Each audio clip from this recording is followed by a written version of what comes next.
आज हमारे साथ मथुरादास माथुर अस्पताल के अधीक्षक डॉक्टर विकास राजपुरोहित हमारे साथ हैं, जो हमें बताएंगे कि लगातार जो है मौसमी बीमारियां किस तरीके से बढ़ रही है और उनसे बचाव किस तरीके से किया जा सकता है। तो देखिए सर, जैसे जैसे मानसून आगमन करता है वैसे वैसे मौसमी बीमारियां भी आगमन करती है। तो अब तक अस्पताल में ऐसी कौन सी बीमारियां, मौसमी बीमारियां जो सबसे ज़्यादा बढ़ रही है? जी बिल्कुल, जैसे ही मौसम का परिवर्तन होता है तो कई वायरसेस, कई बैक्टीरिया एक्टिवेट होते हैं, हमारी इम्यूनिटी भी कम हो जाती है।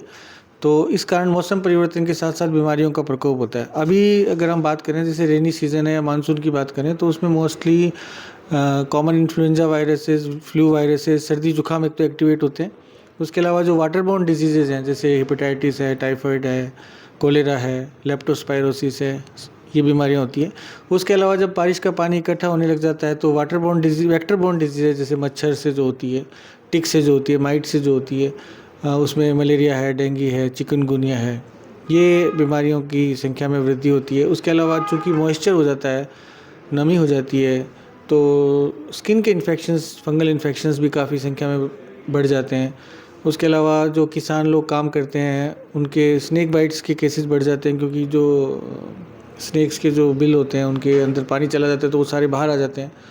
और इसके अलावा हीट जो स्ट्रोक है, कई बार डिहाइड्रेशन, जैसे पसीना, ह्यूमिडिटी के कारण पसीने का इवेपोरेशन बहुत ज़्यादा हो जाता है बॉडी से, तो लॉस ज़्यादा होता है, टेम्परेचर कंट्रोल नहीं हो पाता, तो भी ये सारी चीज़ें बारिश के मौसम में देखी गई है। सर देखिए, अस्पताल में अभी अगर बात की जाए तो इस महीने में डेंगू और मलेरिया के ओपीडी में सबसे ज़्यादा पेशेंट जो है वो बढ़ रहे हैं। नहीं बिल्कुल, हाँ, डेंगू मलेरिया के केसेस अभी बढ़ रहे हैं, पर अभी चूंकि मानसून अभी ख़त्म ही हुआ है तो मुझे लगता है कि आगामी महीनों में और कुछ वृद्धि होने की संभावना है।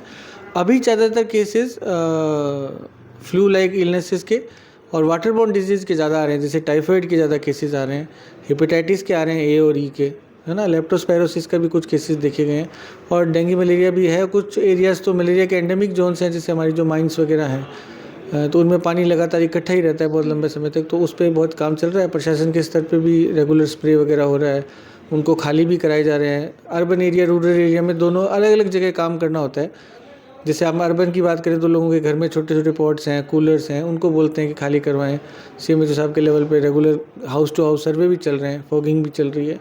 तो रूरल में बात करें तो बहुत ज़्यादा, जैसे अभी एक्सेस रेन हुई है इस इलाके में, तो उस पर भी काम चल रहा है। तो जहाँ पानी नहीं इकट्ठा होने दें, शरीर को ढक के रखें, साफ़ सफाई का ध्यान रखें, हाइजीन अच्छी रखें, अपनी इम्यूनिटी को अच्छा रखें, बच्चे और बूढ़े स्पेशली ध्यान रखें। तो इन सब बातों का ध्यान रखेंगे तो हम बच सकते हैं मौसमी बीमारियों से। सर, अस्पताल प्रशासन द्वारा पेशेंट्स के लिए क्या क्या व्यवस्थाएं की गई है इस बार? पेशेंट्स की व्यवस्था तो मैम 365 दिन साल भर 24x7 रहती है। हम तो हमेशा तैयार रहते हैं किसी भी तरह की आपदा के लिए। अलग से मौसमी बीमारियों के लिए जो हमारा मेडिसिन डिपार्टमेंट है या स्किन है, ईएनटी है, उनको थोड़ा वैसे उनको ध्यान में भी रहता है, उनकी संज्ञान में रहता है, उनको सेंसिटाइज कर दिया जाता है, और कुछ दवाइयाँ जो एक्स्ट्रा प्रोक्योर करनी होती है वो कर ली जाती है। और अस्पताल चूँकि हमारा बहुत बड़ा अस्पताल है तो उसमें सीजनल डिजीज़ की इनपुट का बहुत ज़्यादा फ़र्क नहीं पड़ता, कि हमारा ओपीडी जैसे 7,000 का है तो 1,000 और बढ़ जाएगा, तो हम लोग बहुत आराम से उसको टैकल कर लेते हैं, और उनको दवाइयाँ, ट्रीटमेंट, जांचें आदि सभी उपलब्ध करा दी जाती है। तो सर, इन बीमारियों के क्या क्या लक्षण हैं और इनसे कैसे बचाव किया जा सकता है? मैम बुखार, अब अलग अलग बीमारियों के अलग अलग लक्षण हैं, जैसे डेंगू मलेरिया बुखार आदि करती हैं। जो वाटर बोर्न डिजीज़ जैसे पीलिया, जॉन्डिस, गैस्ट्रोएंटेराइटिस, उल्टी दस्त है, जैसे स्क्रब टाइफस के भी कुछ केसेस इन दिनों देखे गए हैं। तो कुछ ब्लीडिंग करती है जैसे डेंगू वगैरह। तो मेरे कहने का मतलब है कि सामान्य बुखार और थोड़ा गंभीर बुखार को डिफ्रेंशिएट करना, अलग करना बहुत महत्वपूर्ण है। कोई भी मरीज़ उसको इग्नोर नहीं करे। 1-2 दिन यदि बुखार ठीक नहीं होता है, हाई ग्रेड फीवर रह रहा है, शरीर पे कहीं चकत्ते बन रहे हैं, कहीं बहुत एक्सेस कमज़ोरी फील हो रही है, चक्कर आ रहे हैं, कोई हल्की फुल्की बेहोशी की हालत हो रही है, या कहीं शरीर के किसी स्थान से ब्लीडिंग हो रही है, तो इन सभी सिम्टम्स को इग्नोर ना करें। नज़दीक जहाँ भी चिकित्सा सुविधा उपलब्ध हो, डॉक्टर साहब उपलब्ध हो, उनसे बात करके दवाई लें। ओवर द काउंटर दवाइयाँ ना लें, बिना चिकित्सक की सलाह के दवाइयाँ नहीं लें। ले लेते एंटीबायोटिक्स ले लेते हैं जिनकी ज़रूरत नहीं है वायरल इन्फेक्शंस में, और बाद में वो रेजिस्टेंस हो जाती हैं। तो इन सब बातों का ध्यान रखें। तो सर सबसे बड़ा सवाल ये उठता है कि जब भी मानसून आता है तब एमडीएम अस्पताल में पानी जो है वो लगातार भराव दिखाई देता है, और पार्किंग में है तो वो पानी के जमाव के कारण डेंगू होंगे तो कुछ ऐसे मच्छर वो भी उत्पन्न होने लग जाते हैं। नहीं, एमडीएम अस्पताल में पिछले 1-2 सीज़न से पानी इकट्ठा ज़्यादा देर नहीं रह रहा है। आप जो बात कर रहे हैं वो बाहर सड़क की बात कर रहे हैं।